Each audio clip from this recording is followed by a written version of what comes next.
1, 2, 3.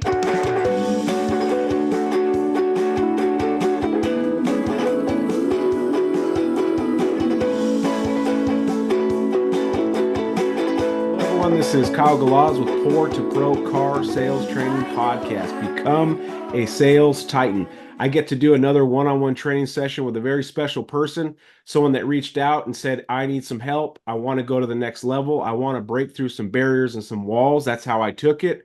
And she booked a one-on-one training session. And now I get to look this person in the face and help this person get to the next level. So Tera Maxwell, thank you for booking me, Kyle Galaz, and Poor2Pro. It's an honor to help people around the world do these one-on-one training sessions and help with the podcast. And anything I can do to help, I'm here for you 100%. So Tera, with that said, why don't you introduce yourself? Tell us a little bit about yourself and maybe where you work and what you sell. Okay. Well, I'm Dr. Tera Maxwell. Nice. And I have been making a transition into this industry. It was something that I felt divinely guided.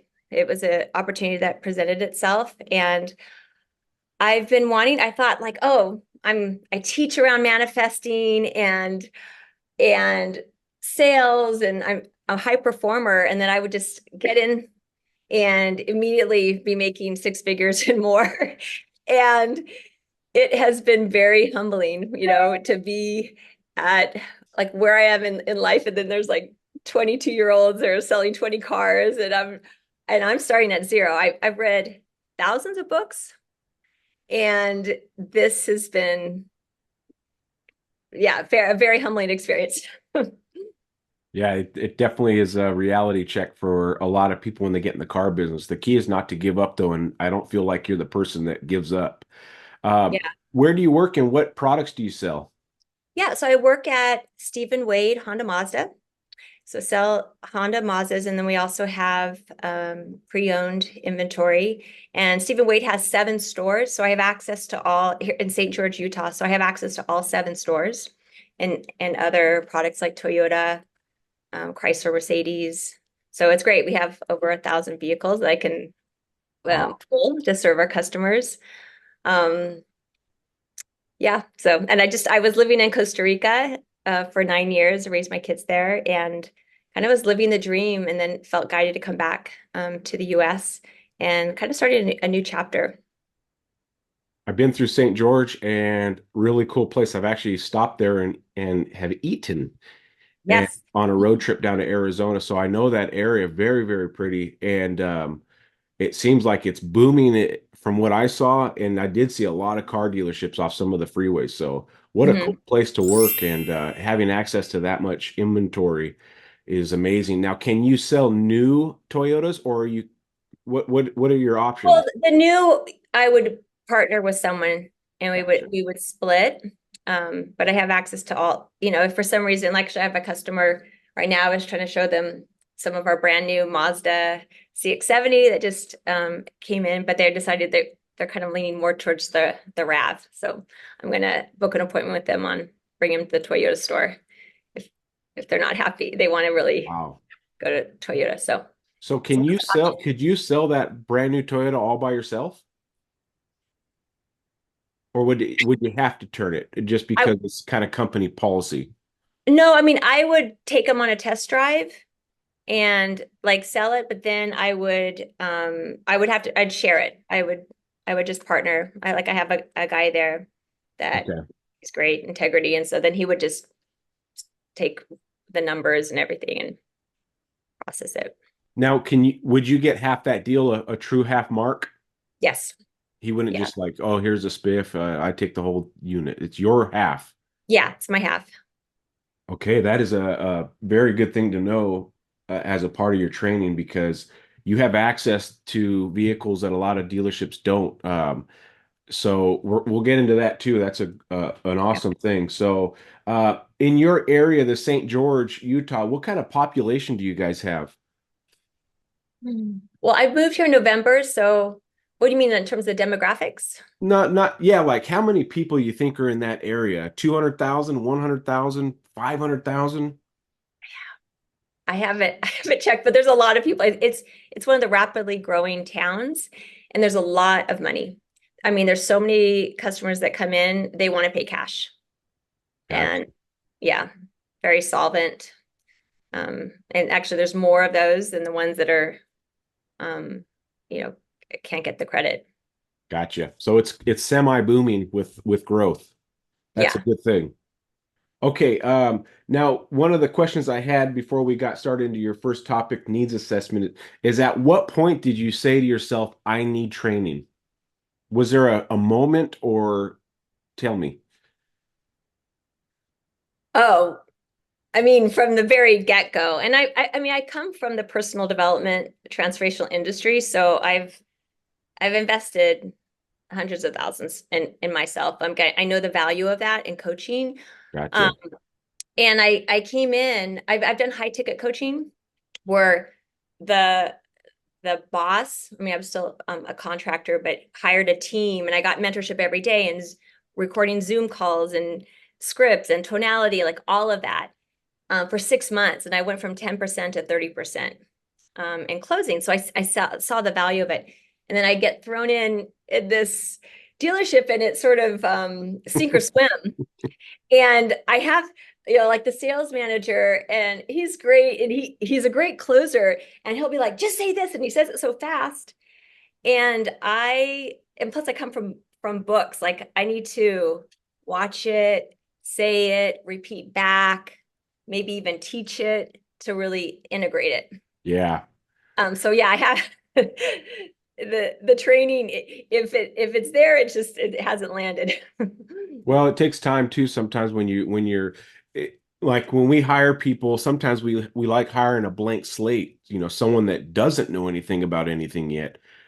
So for you to come from so many years of you teaching and so many years of you being the pro and all that, to humbling yourself to now you're the learner and the new guy, so to Mhm. speak. You know what I mean? So it's probably a harder shift sometimes in that aspect. It'd be like me going to a completely different industry, and car sales stuff doesn't really translate a whole lot, maybe a little bit. So I know the feeling you probably have. Uh, Yeah, and you're re-gearing yourself to car sales and watching the young guys probably take a lot of shortcuts and they're selling cars, and you're like, what the heck is going on? I know because I see it on my sales floor with guys that come in and women that come in. So yeah. you're doing the right thing though. You're training, and is today your day off? Yes. So think about this. It's your day off and you're trying to get better. Those are the traits of someone that is going to the next level. Regardless of how fast or how slow it happens, you are doing things that other people right now aren't. Same thing with me. This is my day off and I'm talking car business. So it's inevitable for you as a salesperson to not get better when you're doing this kind of stuff. You're learning, training, you're thinking outside the box. So kudos to you for doing something like this on your day off. And I know you're grinding. I know you're working extra hours. I know you're working your days off to make things happen. So I'm proud of you. So And let's talk about the first thing. like, Go can I say ahead. one thing, Kyle? And also just yeah, the appreciation I feel for you because somehow I prayed about it. I found your YouTube channel and I've just been kind of with the fire hose and drinking it the past couple weeks and made a couple shifts. Like that one thing you said, like a car a day, like don't leave until you sell a car a day. And so um it was pretty dismal before, like, I was in that kind of pain of like, okay, what needs to shift my numbers the past month. But then last week, since Saturday, I made that, decision. I've sold 7 cars. So it's probably 8 days, 7 cars. But Jeez, Lou, great job. but I mean, there were a couple times where I stayed 12 hours because I didn't sell a car.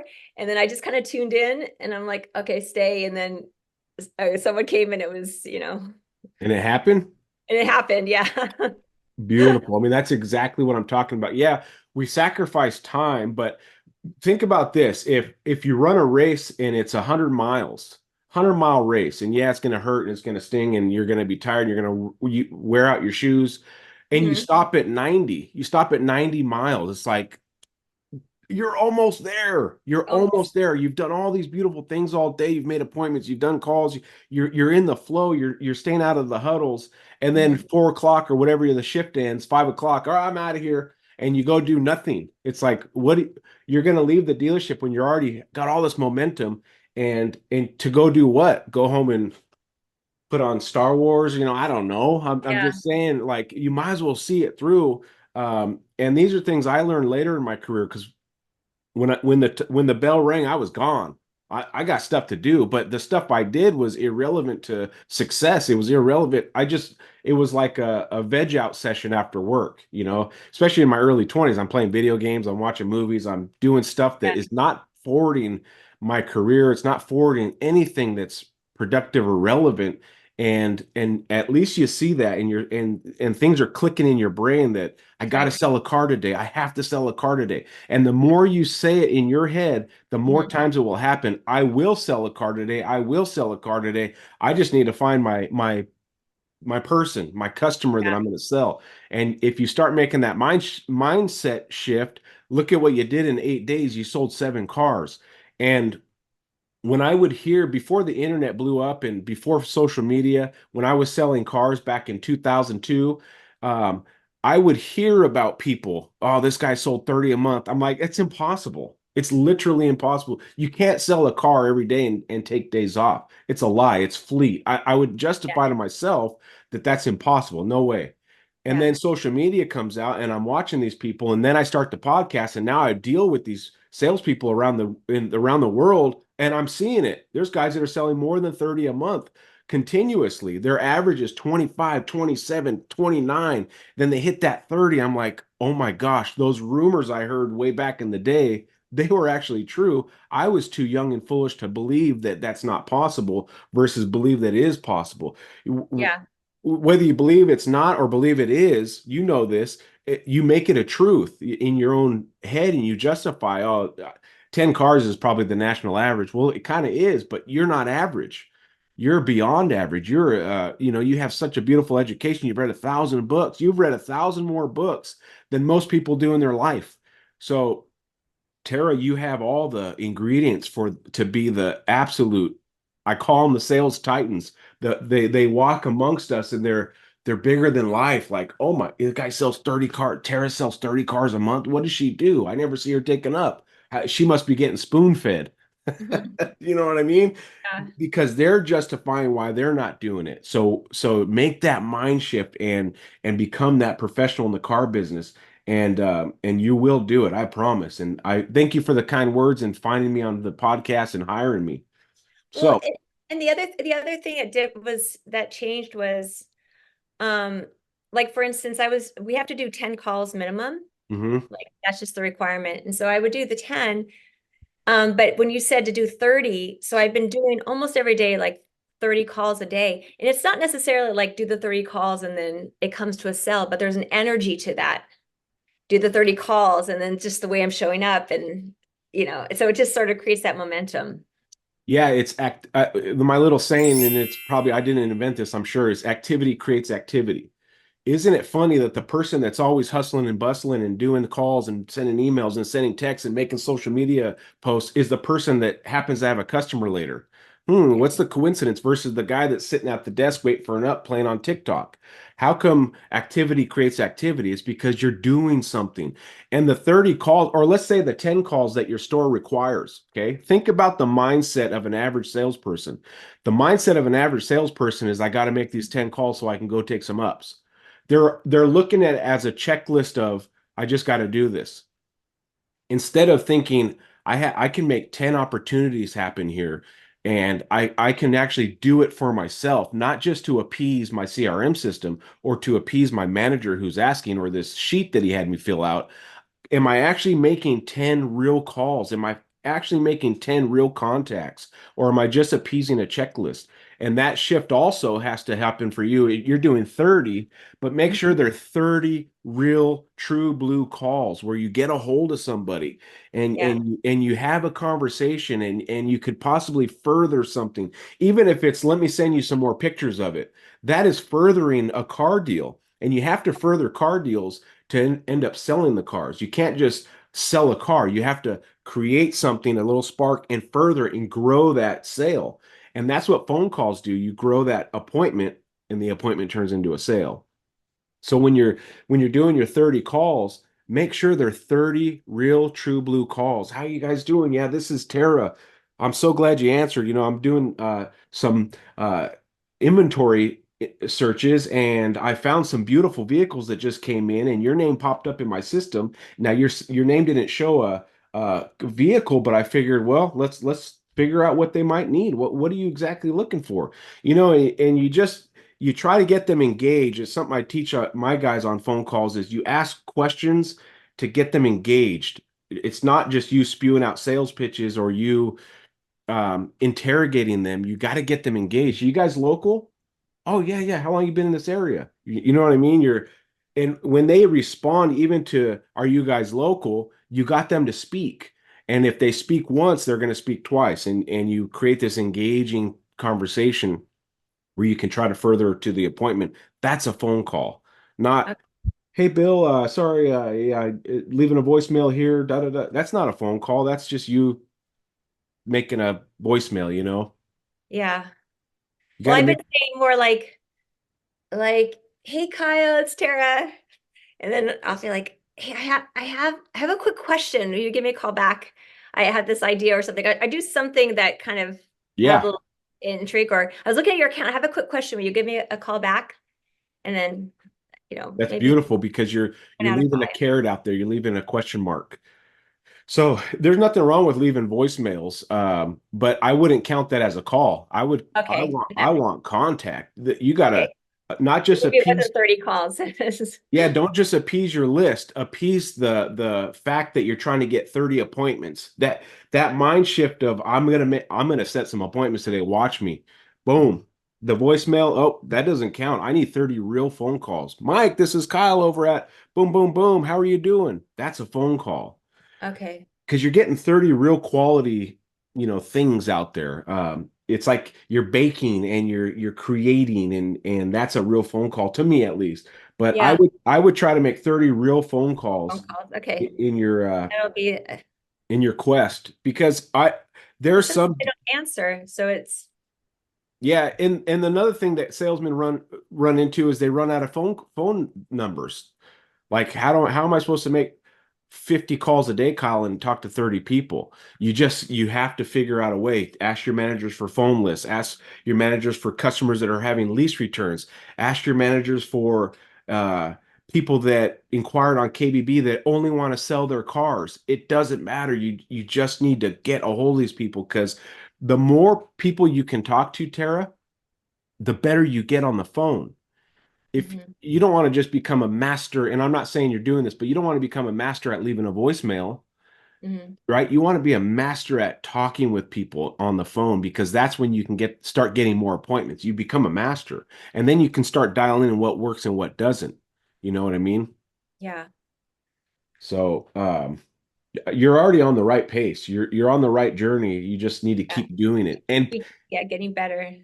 yeah, and do this too. I'd say this on my other episodes. Take this hand, raise it up, and Okay. pat your back. Give yourself a pat on the back because we fail to do that sometimes. We're so hard on ourselves, and a lot of times, no matter how good or bad my sales guys are doing, they're harder on themselves than I'll ever be to them. I'm the nice guy. I'm the nice manager that doesn't like to rip into people when they're not doing so good. They're actually harder on themselves than I will ever be to them. So I know that you're as a professional, you're probably hard on yourself. You think about it, you're like, oh, what did I do wrong? Mhm. How can I get better? So we got to remember that we are doing a good job and we got to pat ourselves on the back because you're probably better than 75% of the salespeople out there already in your short time. You got a professional mindset. You stay out of the huddles. You're not smoking and joking. You're not saying nasty things at work. You come to work to work. You work your days off. You work late. I mean, that's better than 75% of the people out there already. So pat yourself on the back and don't be so hard on yourself. Okay. All right. So your first topic was needs assessments. Uh, so I have a couple of your quotes in here, and then I have some breakdowns. And one of the things was I miss important questions. Can you tell me about that a little bit? So I think it's, coming from, I started at zero. Like I literally have never even put on a license plate on a car. I always delegated that stuff. Gotcha. Gadget. I mean, I just didn't pay attention to cars. And so, but the needs assessments, like if we were going to talk about like how to build a six-figure business or marketing or other things where it has been in my wheelhouse, like I would intuitively know the questions to ask, like and Yeah. where we need to go. But when we get to a car, like afterwards, when I get to the close, I think about it later. I'm like, oh, I missed a critical question.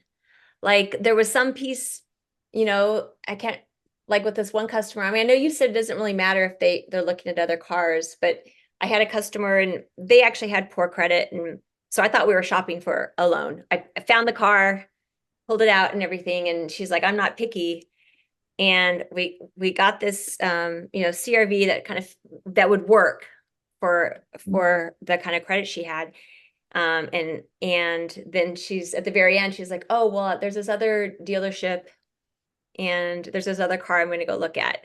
And it turned out, because mine was a CRV, they had this Lincoln, MKX, and they wanted the one that, even though it had lots of problems, it does, it was breaking down. They wanted another one, I guess, because it has like the leather and I don't know. So I missed that. Somehow I missed that because I could have found something else, but by that time, It got too far. yeah. So I find that sometimes, like I'm also, I don't even want to say neurodivergent, but just like the way my brain works. I find in the car industry, it's not just sitting here, streamlined script, controlled environment, and then I can kind of guide you through. There's keys, where's the vehicle? There could be a family. There's all these things that you're wanting to try to rein in. And then I've also my brain, then what questions? And there's a lot. I have Well, a major respect well, the car industry. yeah, it's the Wild West in the car business still because all dealerships are like that. All dealerships, where did that car go? I just saw it, it's gone now. Where are the keys? Who has the keys in their pocket? It's the Wild West, and it'll probably always be like that. I think commission sales, even in real estate, it's the Wild West. You're battling other salespeople, you're Yeah, battling. it's a lot.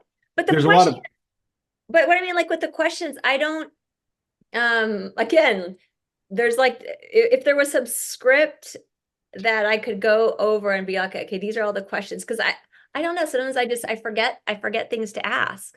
Yeah, and that can happen, but what we have to do with the customer, uh, because they're the ones buying it, right? And let's say let's run out this scenario that you had with these people, and let's say you didn't worry about the bad credit, because that's the sales manager's job, that's finance, and let's not worry about the payment she was asking for, and you had this perfect vehicle in mind or whatever. Let's just say they came in and you did the normal stuff that a salesperson does. Hi, welcome to my dealerships. My name's Tara. How are you guys doing? Oh, and who's this? Oh, nice to meet you. What are you guys looking for? You guys looking for a truck, an SUV, a car?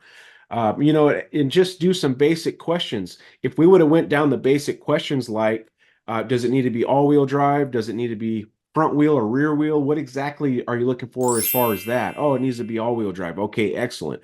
Uh, were you looking for something that was like fully loaded, or are you looking for something more on the budget side? Oh, we're looking for something that has leather and nav and all this stuff, but I still need a low payment. Excellent. And you're giving them the opportunity, and they may have bought the Honda. That's the thing. They may have bought the Honda if it was their idea, if that was their choice. Mm, Instead of you saying this is what I think can get you approved for. I'm not I don't know the whole scenario, but I do know that yeah. customers need to feel like they shopped, and you have to make it their idea. So a lot of times you can, if you have that vehicle in the back of your head, like, hey, we just took in this Honda, it's only 12 grand. They said they got 2 grand down. They want to be at 300 bucks a month. You already know that Honda will work, but you have to let the customer shop. You can't just bring up the vehicle that you know will work, because they don't get that feeling of shopping. They did their research online. They already did a bunch of stuff online, and now they want to feel like they're shopping in person. Kind of like you go to um, uh, let's say Mac makeup. If you go to or a Sephora, right? You go to one of these stores, you know what you want, but isn't it fun to kind of look around, Yeah. Test right? out things. Yeah. Like went online, it shows they have it in stock. It's 22.99 or whatever. Actually, at those stores, it's probably 99 bucks. But but you know what you want, you know what you came in for. But it's nice to feel like you're shopping. Hey, you want to try on some of this? Oh yeah, this is great. And you Mhm. get that experience of shopping, even though you know you're just going to go buy that one item. But guess what Yeah. happens? You fulfilled something inside of you of shopping. And so when customers come to the lot, a lot of salespeople go straight to their computer. They go straight to the perfect vehicle. They don't sandbag anything. They're like, oh, no, we don't have any in stock that's 15 grand. I just have these online. They're 22. Would you like to see it? No, it's out of our budget. Okay, let me take your number down, and when something comes in, I'll call you. They're going to drive over there to another dealership and buy one for 20 grand, 5,000 more than their budget because a salesman allowed them to shop.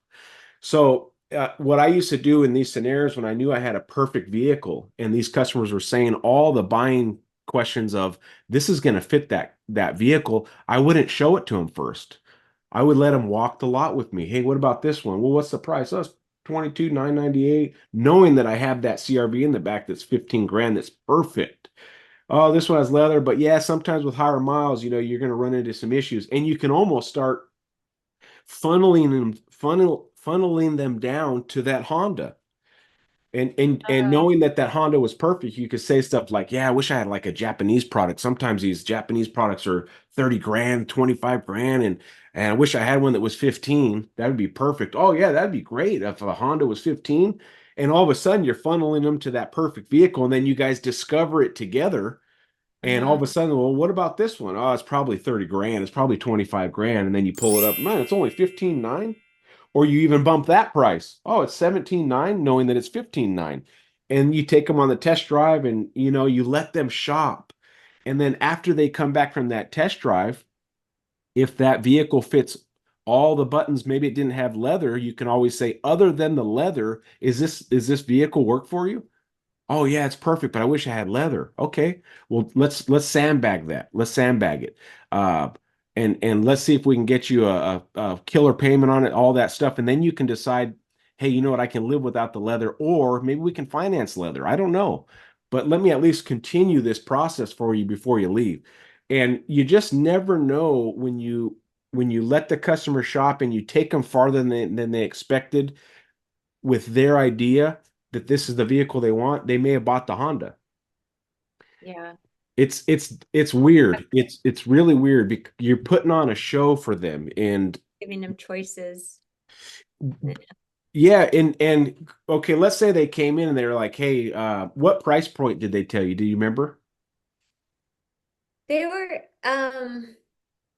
actually, I mean, this car was actually like more like 17,000 because the payments were a little higher than they wanted. And that Lincoln one was like 13,000. Gotcha. So that's also, I think, the one of the factors. Okay, so Yeah, uh, I mean around 15,000 because they wanted those low payments. And that's the other thing is that sometimes I still don't understand all the numbers. This whole car industry doesn't make sense to me. well, How the I numbers know. work. It can be difficult to try to understand all the numbers, but leave that part up to your managers. So they Don't, say.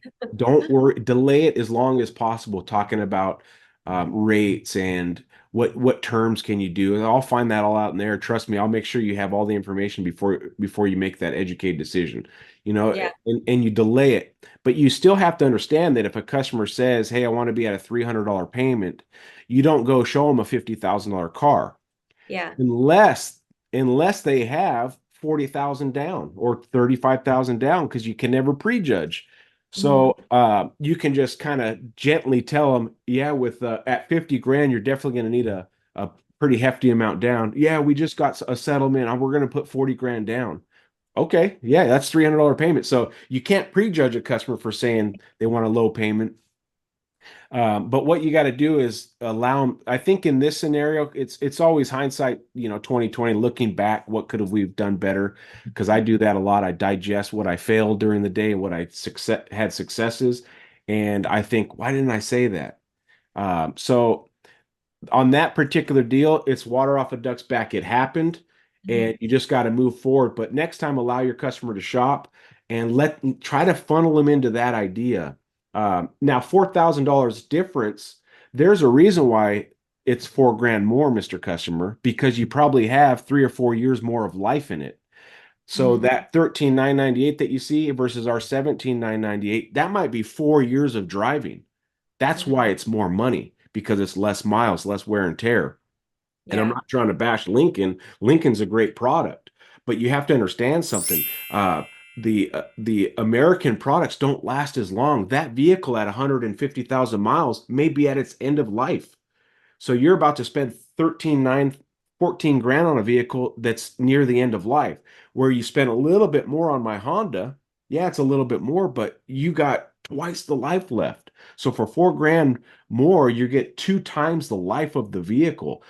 And in payment ranges, that might only be 50, 60, $80 more a month, $100. For $100 more a month, and you can buy a car that lasts twice as long. Doesn't that make sense?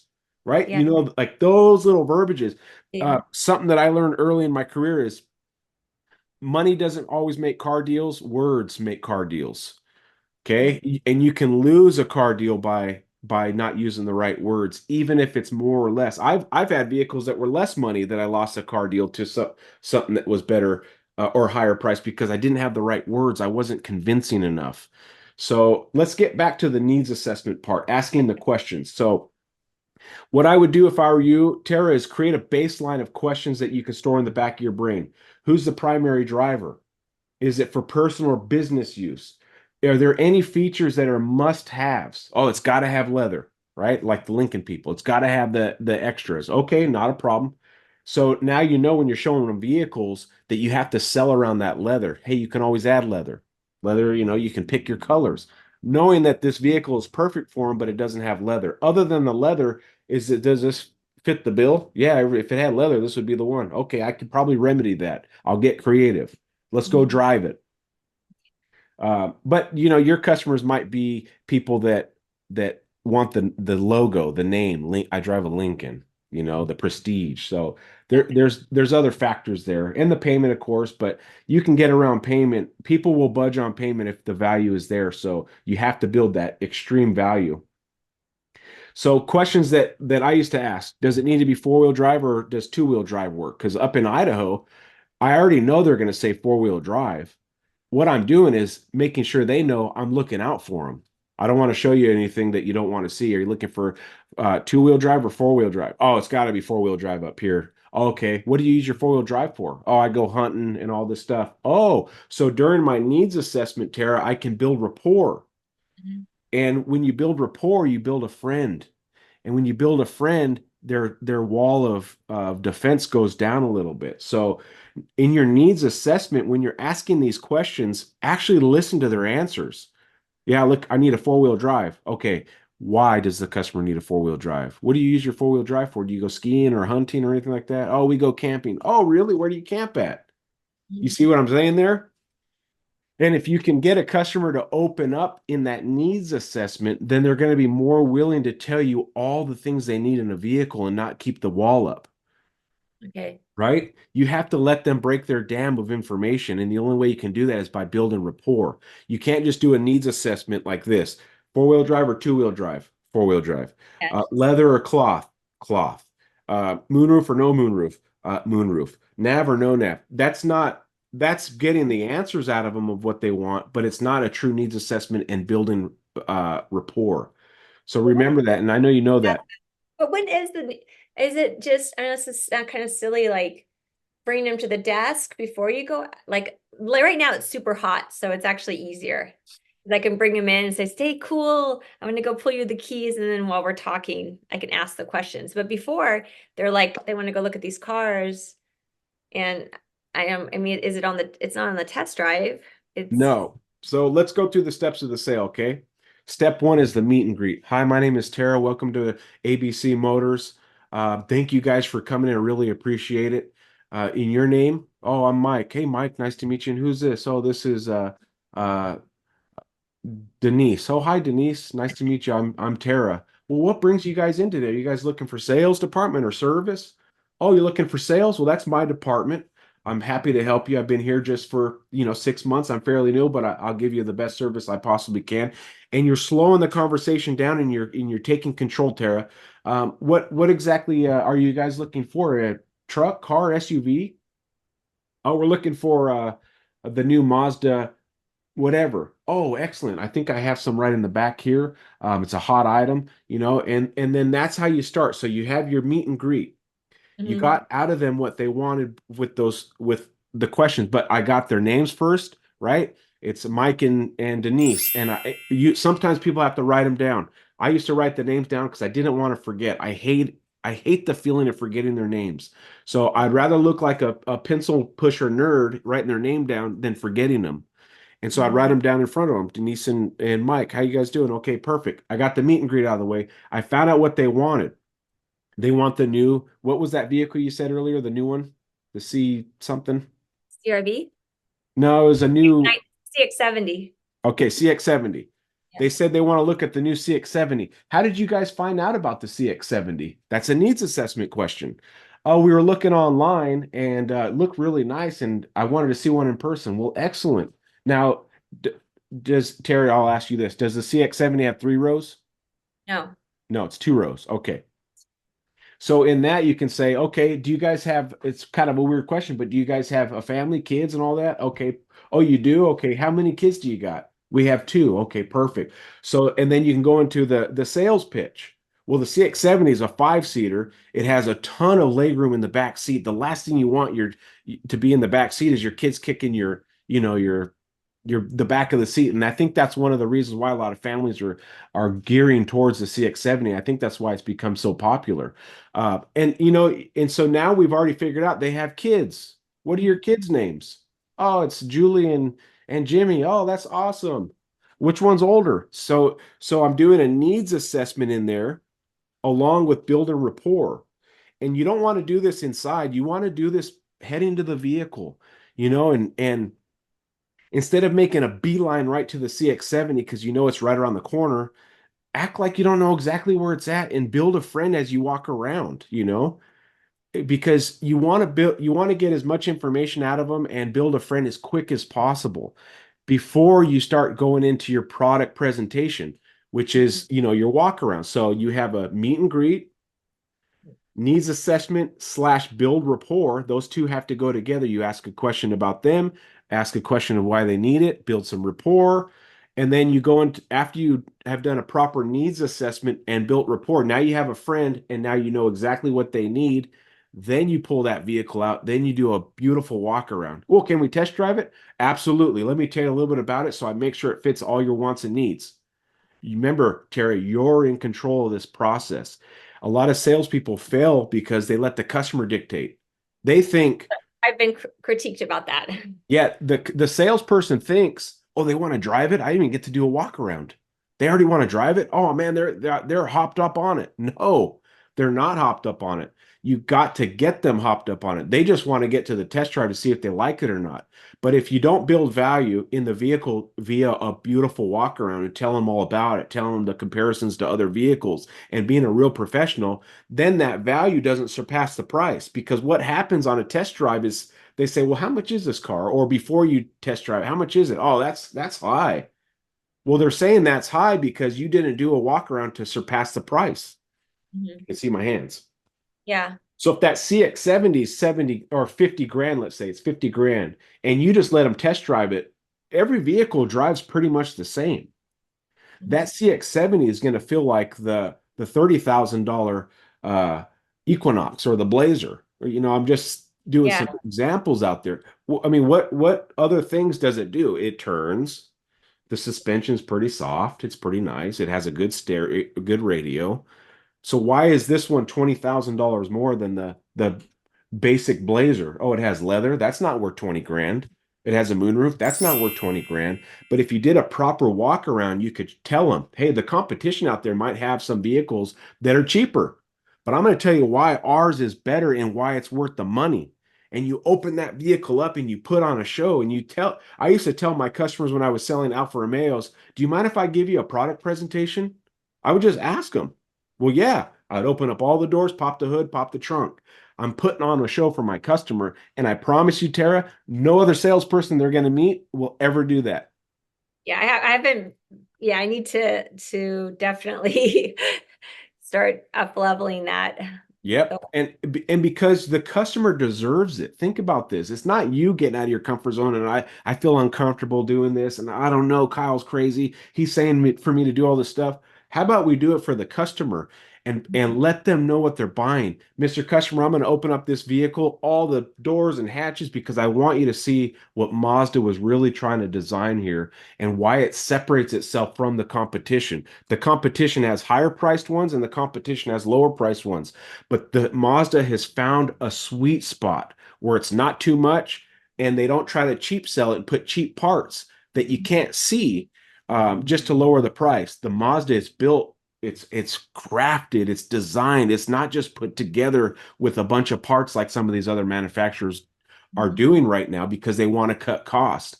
Would you rather have a vehicle that's 2 grand less that's going to fall apart in 3 years, or a vehicle that's 2 or 3 grand more that's going to last an eternity? That's what Mazda brings you.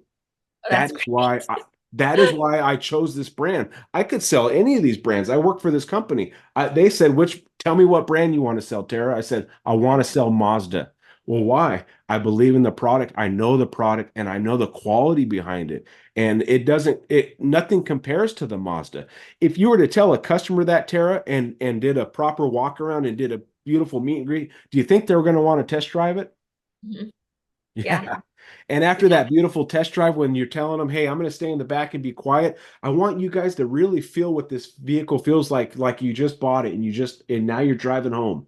You're assuming the sale. You're saying things that means they bought it already. Okay. And if you have a question, I'm right here. And I used to just sit in the back and enjoy the ride, look at the stuff. And they all of a sudden they wanted to break the awkward silence. Kyle, what's this button do? Oh, boom. I'm a professional. I'll tell you exactly what that does. That's part of the adaptive cruise control system. And if you like, we can demonstrate it right now. So get behind that person, go ahead and click that button right there, or she can click it. Denise, go and click that button and just let off the gas and it's just going to do its thing. If that person slows down, you slow down. If that person speeds up, you speed up. So on a long road trip, here's your benefit. You don't have to on the gas, off the gas, on the gas, on the brake. You just cruise, enjoy your coffee, enjoy the beautiful sound system, right? Do you see where I'm doing a sales pitch? Yeah. And do you see my enthusiasm and charisma? Yeah. That is what it takes. I You need to learn a lot. Like, I mean, I did all the training, but it hasn't, I probably absorbed 25%. Yeah, it takes time because guess what? Okay. You have to get certified on 20 vehicles, you know? Yeah. And then that takes time, but where I got really good is when I would go to the websites and build a vehicle online. I'd build a vehicle on the website. And because that's what the customer sees. The customer sees the build.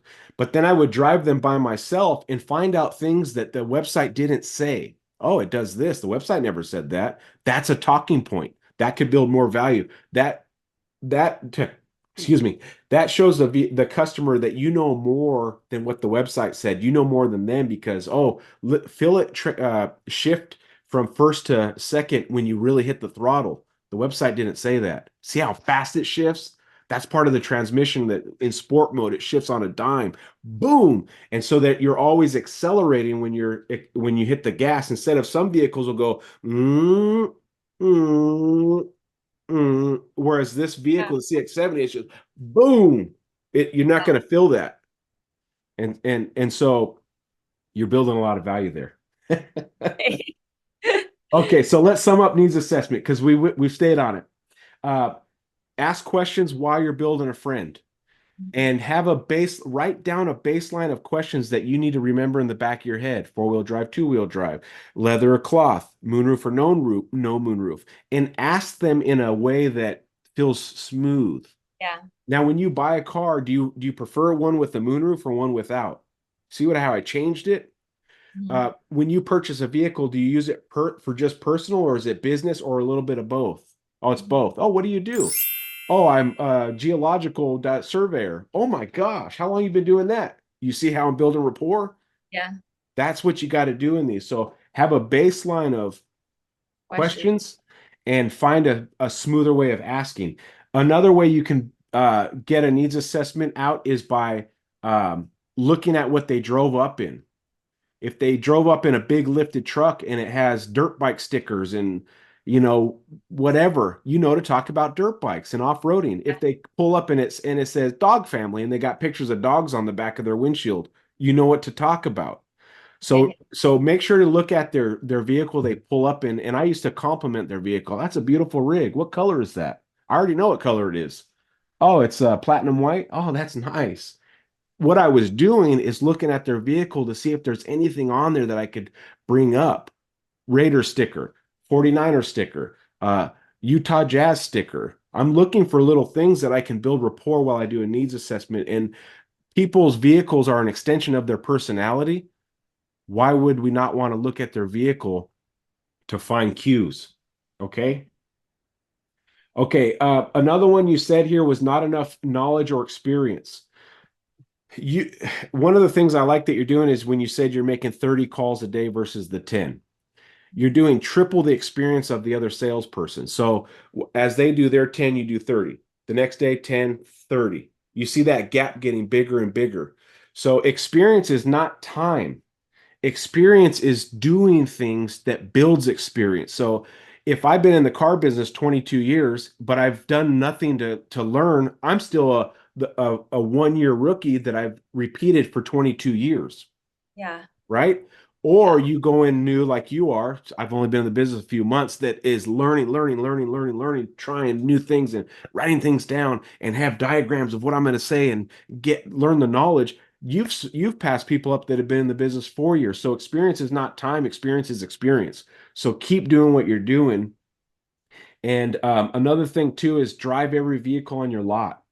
Get familiar with each vehicle, each brand. What are things that you like that you would share with a friend or a family member? Oh, you got to come check out this CX-70. It does this.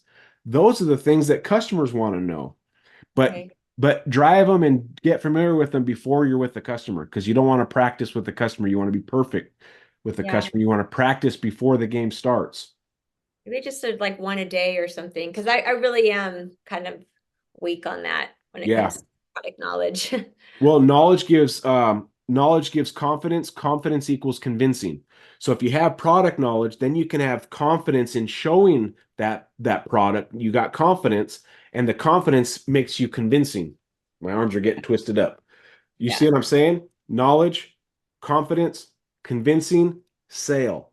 No Yeah. knowledge, no confidence, not convincing, they leave. Yeah. Okay? Yeah. I was listening to your podcast about that, about asking about the torque and everything. So I'm going to go back and Yeah. study. And this It information was is never not really in my vocabulary. yeah, this information is not for you to spew out at like a dictionary. No, but when you do have someone ask you that, and I'm like, the people that are into those kind of things, they know more than I do for sure. And also find out which vehicles can be flat towed, which vehicles cannot be, it doesn't always have to be horsepower and torque. You're going to get people that ask, I have a motorhome and I want to know what vehicles you have that are flat towable. Oh, let me take you right to them. This one, and this one. Okay. And that builds a lot of confidence with that customer. And don't worry, you don't have to take my word for it. I'll show you our pamphlets inside that will show you it's flat towable. That way you Mhm. have confidence in buying it. A lot of manufacturers out there are going away from flat towable, but Mazda and Honda have a couple. Mhm. Okay, another one you said was you get scatterbrained. Yeah. Too many things. Where are the keys? Where's the car? What I would recommend for that is walk the lot every single day Mhm. and without fail. Part of my morning duty is I walk the lot. I look at everything. I keep note. Okay, this is where the Sport Track's at. This is where the Honda CRV is. This is where that used Toyota BRZ is at, or the Subaru BRZ. I can't remember.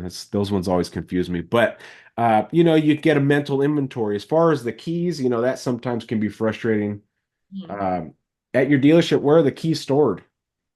Oh, behind the reception desk. I'm just saying there's a lot of things stacked up, and even like the cars in our lot, because how do I put that? Like if we were talking about books or like I'm having to switch my brain to like remember things because they look kind of all the same to me in some ways. Gotcha. Unless I actually sit in it or Gotcha. experience it, or, like I love the Passports and the Pilots and the Odyssey. Like those are easy. And I bought a CX-5. So now I'm starting to get familiar with the Mazda Yeah. CX-5. So that was a great thing. But then all the pre-owned inventory, yeah, it's just remembering them. I think I'm gonna, if I start writing it down, because that's how I Yeah. um, just making Uh, kind of a note. start walking a lot every day. First, you'll get your steps in. Second, you're going to learn your inventory. Third, you're going to run into a customer. And Mhm. you run into the customer all the time walking the lot. I used to do that all the time. Made it a point to try to walk the lot. Did I do it every day? No, there were some days I was busy. Some days I'm like, the inventory didn't change. Mhm. But if you can walk the lot every day and start pinpointing, okay, and play games with this other salespeople. What car is that? What trim is that? No, you can't walk up. What trim is it? Based on the rim, that's a premium. Oh, okay, good. Yeah, that's true. And play games like that. What color is that called? Oh, that's the platinum red. Okay, yeah, that's a good point. And start learning product. If you make it a game and walk the lot, Yeah. you'll do good. Yep. Okay, so we talked about the air conditioner lady. That was the lady that we lost to Lincoln. Yeah. We can't sell them all. Sometimes people were going to buy a car no matter what. You can't beat yourself up, but I think possibly we could have done more with her. But again, you're learning. This is the part of learning. Sometimes a failure you can learn more on than a success. Scatterbrained also, make sure you eat something before you go into work Mhm. because an empty stomach sometimes will give you that too, or stress or things like that. Just make Yeah. sure you're nourished too. And then, do you get to work early? Mm, I've been trying to like this week, like 5 minutes earlier. But I usually do breath work and I have a whole workout Yeah. routine. But yeah. Well, I know that when I was in sales, if I got there at 8 exactly, I felt scatterbrained.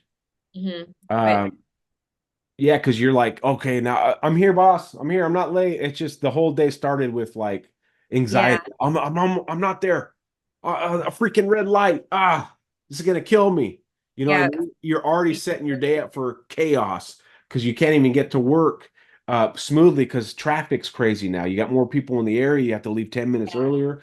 But if you can just get to work a few minutes earlier, maybe 10 minutes, make it a point. I'm going to get to work 10 minutes earlier and I'm going to have a moment at my desk to gather my thoughts and write down what I plan on doing today. I plan on walking the lot. I plan on making 30 real phone calls. I plan on sending all these texts. I want to post some stuff on social media.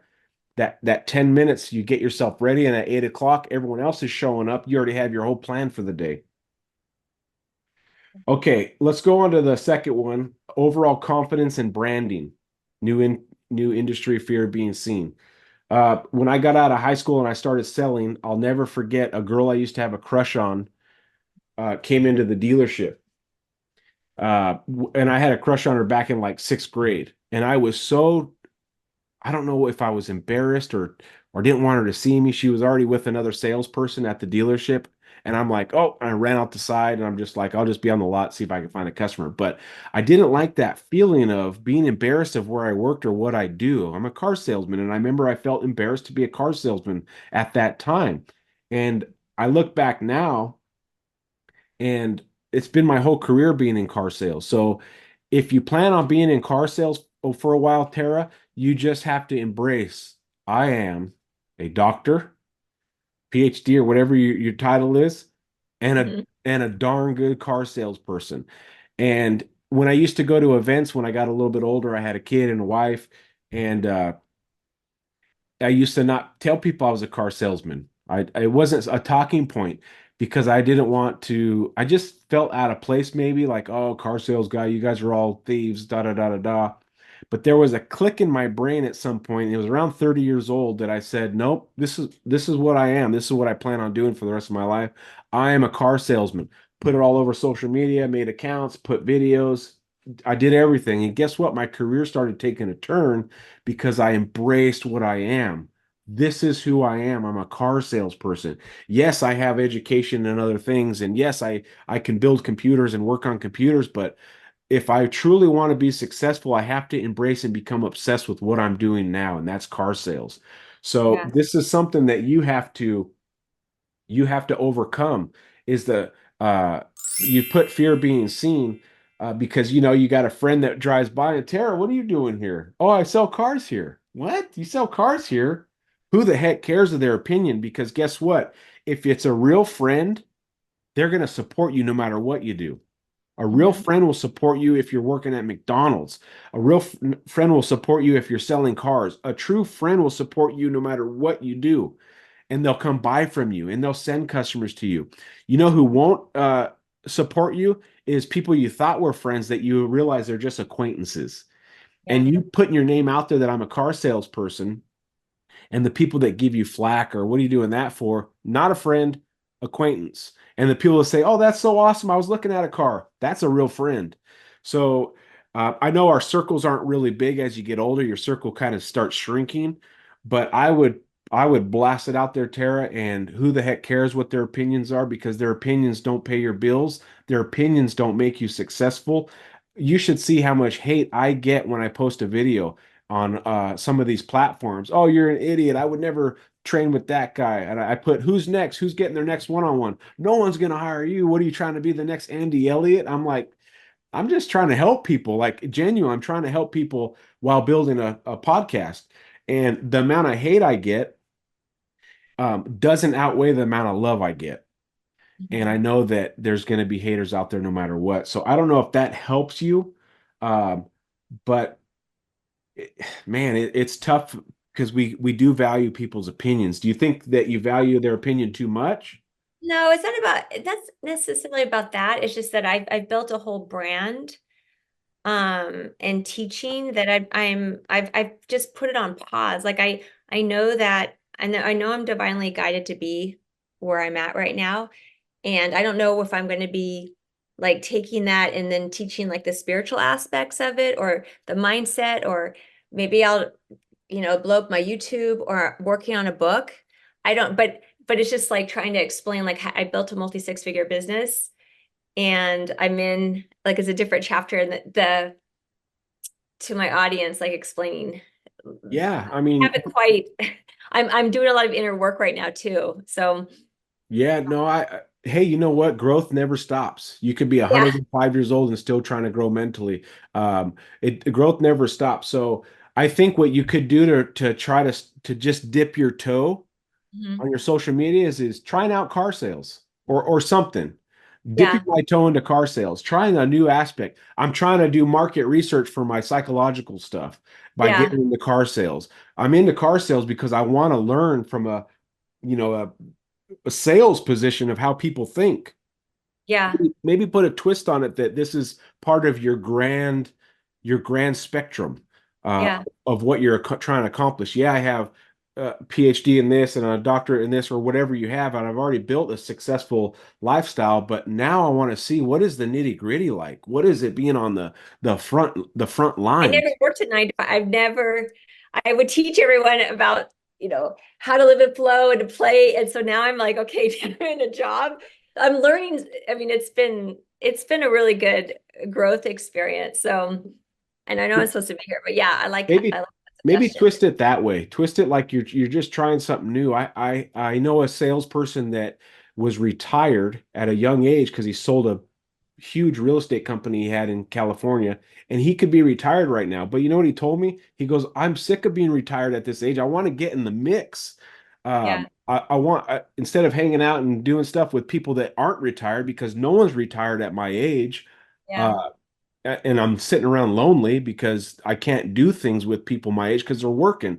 He goes, "I just decided I'm going to try car sales out." And he fell in love with car sales. He's yeah, 5 years into it. He probably still could retire. I'm sure he's got all the ability to retire, but he fell in love with an industry. And he has it on his Facebook. He doesn't care. He doesn't care people's opinions. He's on a growth mindset type thing. And now he uses his car business income to buy investments, cryptos, stocks. So he's building his portfolio even more, even though he could be retired. So that could be your twist to it. Hey, I've already accomplished all this stuff. I have books, but I don't want to just sit around, be retired and bored. I want to go do something. So I thought, let's get into the car business. They've always intrigued me. And yeah, maybe put a twist on it to where you're not saying I am a car salesperson. I am doing this and this and this, and I'm trying something new out to because yeah. I don't want to sit around I watching like the revenues. like I had this customer, she was a PhD, like superintendent of a whole school district, and I sold her a passport. And when she had traveled from out of state, and when she sat in front of me, she looked at me, she's like, it was actually a good experience because she's like, you have a PhD. She's like, why are you here? And I was kind of like there was something wrong the way she said it. Yeah. And she's like, are you retired? But then it made me think, I'm like, I'm on sabbatical, I'm doing research, and I love it here. Because, in academia, you're always on sabbatical, you're always doing research as Yeah. sabbatical. So I'm doing research, and life is research. Yeah. And you know what? You're going to hear comments like that, especially if you bring it up. If you bring it up or you have a plaque on the wall, then you're going to have to battle that more often than not. If you pull the plaque down and don't tell people, then you don't have to have that discussion. You can Mhm. just be Tara, the person, not Tara, the doctor that's selling cars. So maybe try that. And tell yourself, I am a car salesperson. And and you can tell yourself, I love the car business. I used to tell myself that I love the car business. I love what I do because it helped. It helped tell Mhm. my brain that, yeah, you do love it. And then guess what? I fell in love with it. It's Uh, it, it's fun. I mean, you get the dopamine hits, and you get to go outside and go on test drives and meet lots of people, yeah. and so yeah. Yeah, I would just twist it. Yeah. Don't say that I don't do the PhD stuff, but don't say only a car salesperson. Blend it. I'm a doctor selling cars because I want to do research. My brain is learning, and I got bored with reading books all day, so now I'm doing this. Something. But just don't worry about people's opinions. Just put it out there, and you're gonna find out, like I said, who your friends are. I promise you. Okay, I'm just scrolling through some of my notes here. New industry, overall confidence in branding. Your confidence will come from accepting who you are, what you do, and learning your product. That's where your confidence is going to come from. Yeah, I think so. And what I would do too, if I were you, is take pictures with your customers as you sell them and build a portfolio for social media and maybe embrace it. The Dr. Tara or Dr. Sales or make a cute or cool tagline. The doctor of car Yeah. sales. I would just run with it actually. And That's what I wanted to play with it in some way, yeah. honestly, I would embrace it. I would really embrace it and just say I'm the doctor of car sales or something. And I can save your life and sell you a car at the same time. I'm telling you, it'd probably I work. mean, I literally like when I go home, I pray, I'll send light like to every single like customer who comes in and just imagine them, just really sending out that good energy. Because I come from the very woo-woo community, but I just, I mean, I also attract those, it's all energy. Yeah. Like, Uh, here's something like, do you have a favorite actor or musician? um, I know you, I heard you listen to that on another podcast. I'm trying to think of someone. Um, maybe who's a favorite actor? Like, is it Meryl Streep? Okay, Meryl Streep. If she sold cars and you went to her dealership and you were like, Meryl Streep sells cars, Uh-huh.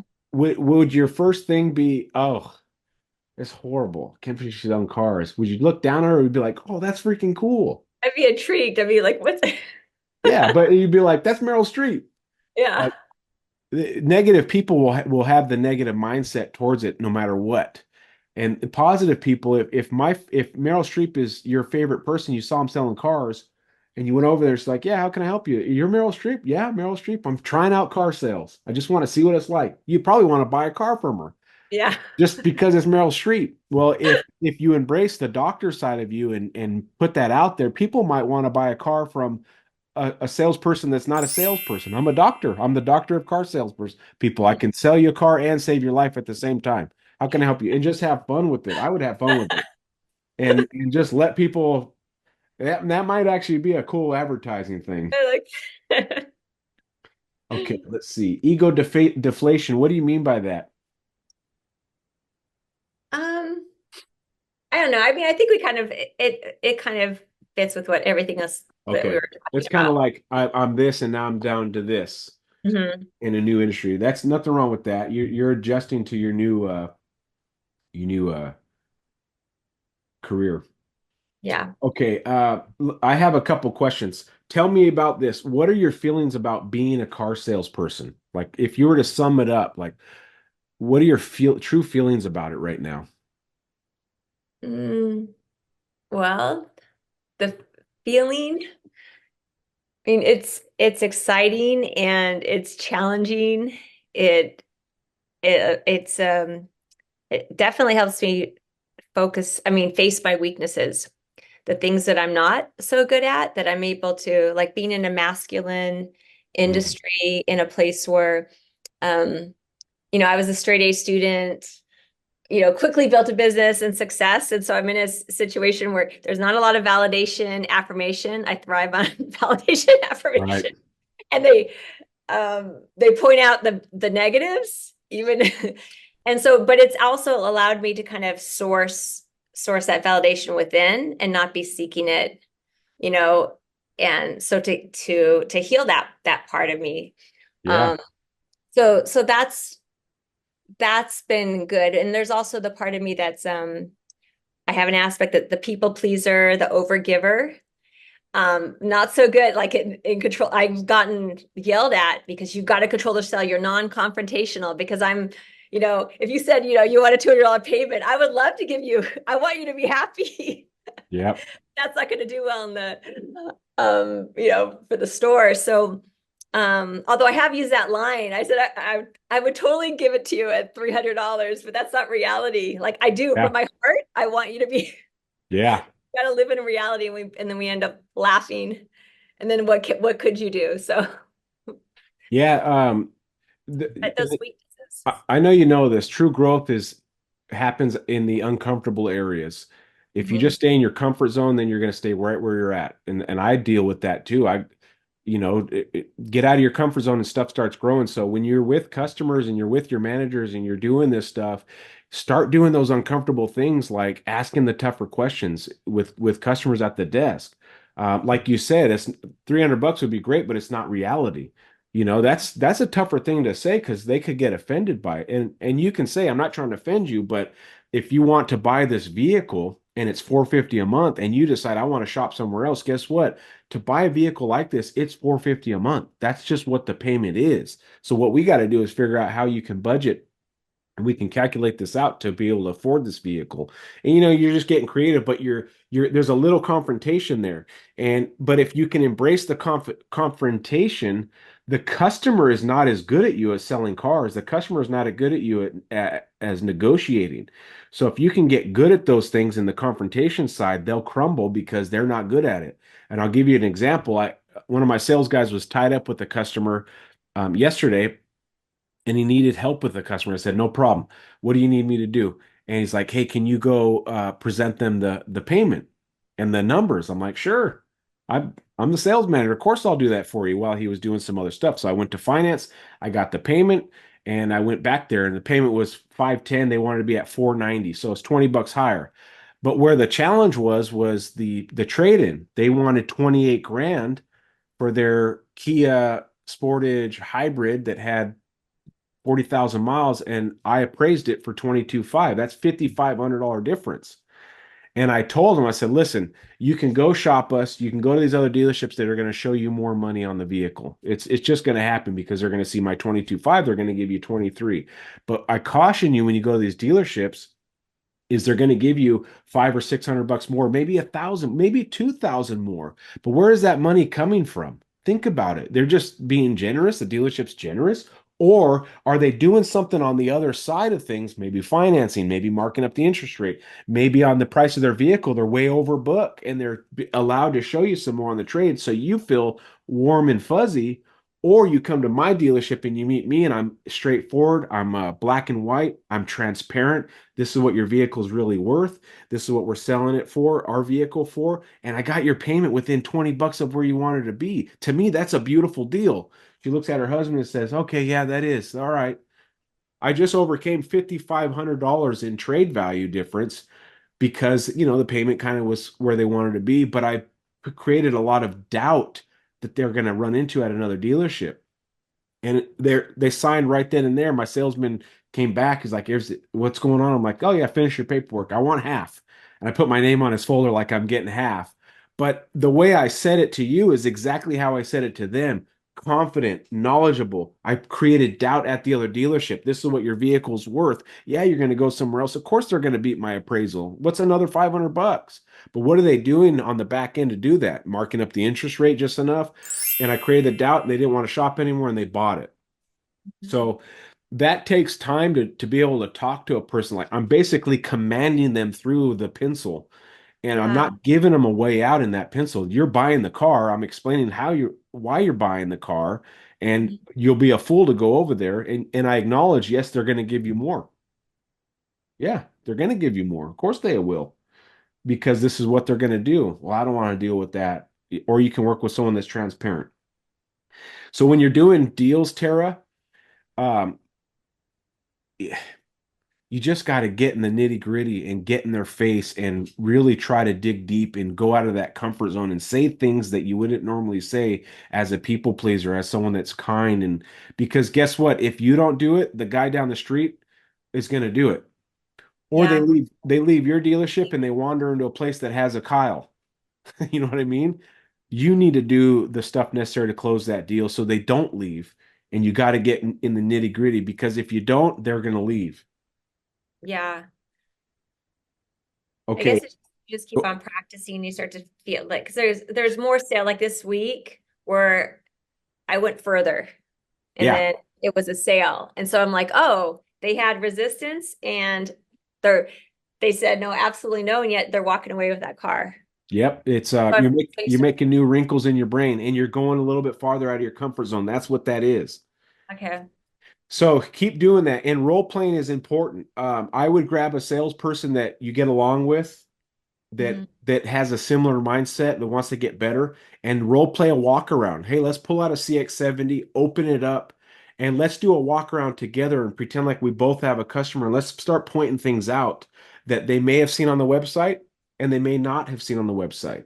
And grab somebody to do the walk around and just tag team it. Oh yeah, did you show them this, Tara? Oh yeah, did you show them this, Kelly, or whoever you grab at your dealership? And do walkarounds on all your new products, especially because you got to be a brand specialist, and because people are going to be shopping. I'm gonna focus on that this month. Yeah, and when you role play on product knowledge, then you get that confidence to do a walk around.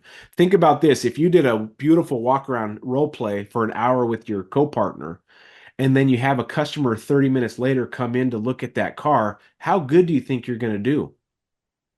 Really good. You're going to I'll get, slay it. yeah, because I'm a passionate, I have a lot of energy and passion.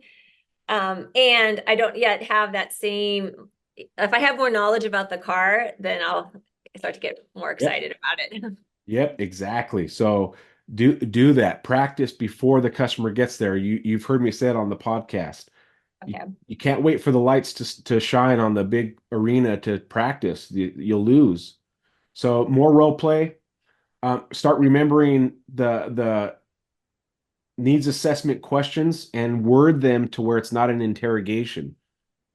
Word them like, hey, when Yeah. you bought your last vehicle, were there any particular things that you had to have? Oh, I had to have heated seats. Is that the same scenario now? Yep. There you go. Heated seats are awesome. I love them. The Mazda heated seats are rapid. They get so warm so fast. It's crazy. It's like, how did you know I wanted heated seats?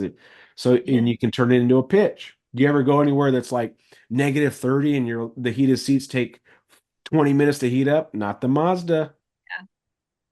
Wait, shoot. You just turn everything into a sales pitch and find out more about that customer and write things down. If you have issues with their names, write it down. Uh, Here's some comments from you. Need more role play.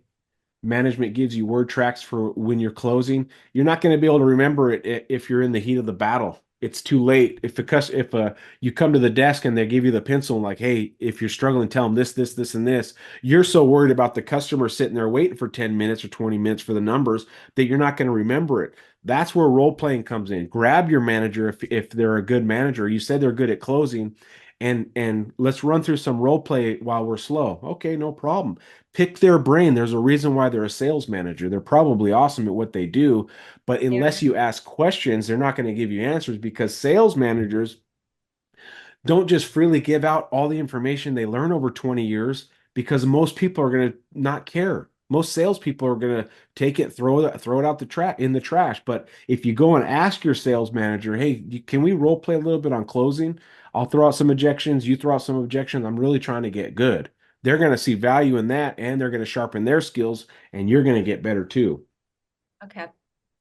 I have this question down, and I want to ask you: if you owned a brick and mortar business, how many hours do you think you would need to work to make it successful? Um, Probably a week. Let's say a day. If you opened up a building and you got a business in there, bookstore or something, how many hours a day do you think you'd have to work? You are the owner and the CEO of that business. Probably 10 or 12 hours. Just Open because and there's also close. social media, and I mean, there's the other things besides 8 hours a day. The other Yeah. things. So let's take this example. If Tara opened a brick and mortar and it was a bookstore, and traffic was light, and the lease agreement, the payments coming up and overheads coming up, and your employee that you have at the front desk is going to need to get paid in 2 weeks. What kind of terror would come out of your skin, do you think?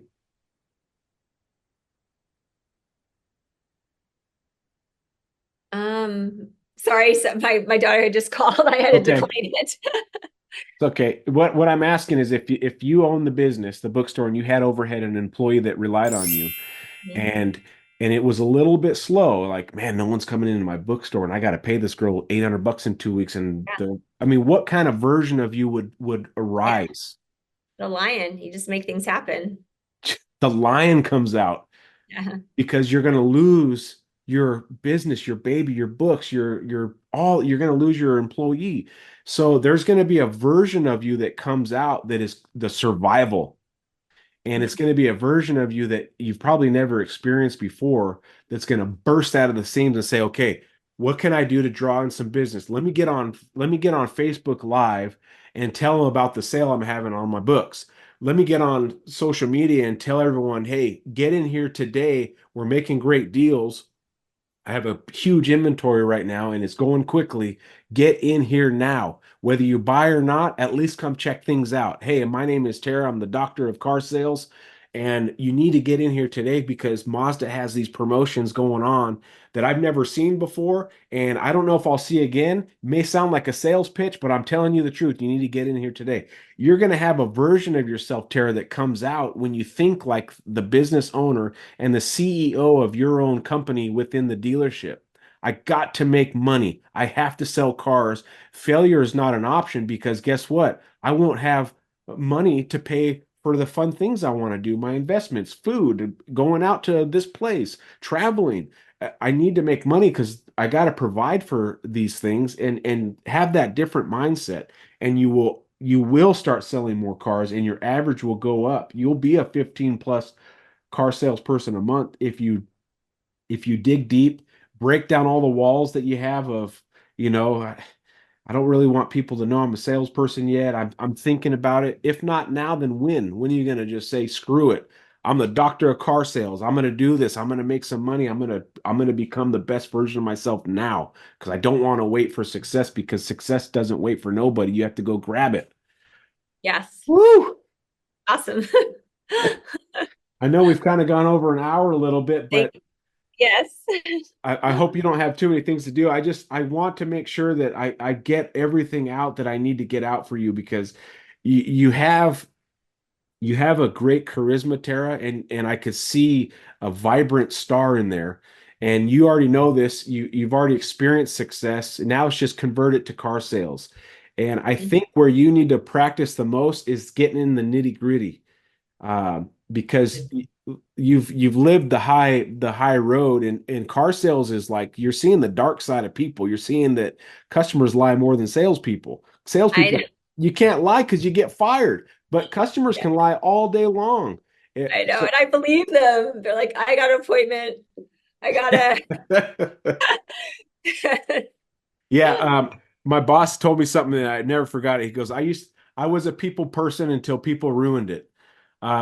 So I think just the fact that you're in the car business is going to open up another channel of you. And I hope this one-on-one kind of helped. Yes, thank you so much. Yeah, I think you're on a great path. And do you have anything else for me? No, this is great. I want to get your workbook. I mean, I think because I do believe I've done it before with just tracking Yeah, how um that just looking at the numbers. I mean, just that one thing, a car a day. Because before I'd put like 12 cars a month, but it seemed really my average has been 7.5. yeah, But then last week I already did in 1 week. So I'm like, okay, coming on Monday, you know, yeah. to do what it takes, just Fresh that month. mentality without being attached, but just, you know, And the book holds you accountable. Each page is a different day. You got a note section, you have the workbook side. But if you look at it as I need to accomplish these things before I go home, and I really need to put down true successes, not just the voicemail, but real calls, real messages, real texts, real Facebook. It literally is inevitable to not sell more cars because numbers don't lie. The more people I contact and more contacts I make, the more cars I sell. If I yeah. sit in the shell in my office and just wait for a customer, I will sell less cars. So you break out, you hold yourself accountable. The book really helps hold yourself accountable. I got to finish each page each day and I got to really go for it. You're going to sell more cars. It's inevitable. Okay. Well, yeah, I'll book another call once I'll start to integrate this and then Yep. what I All need. right. Well, it was wonderful meeting you, Tara. And if you have any questions, message me anytime.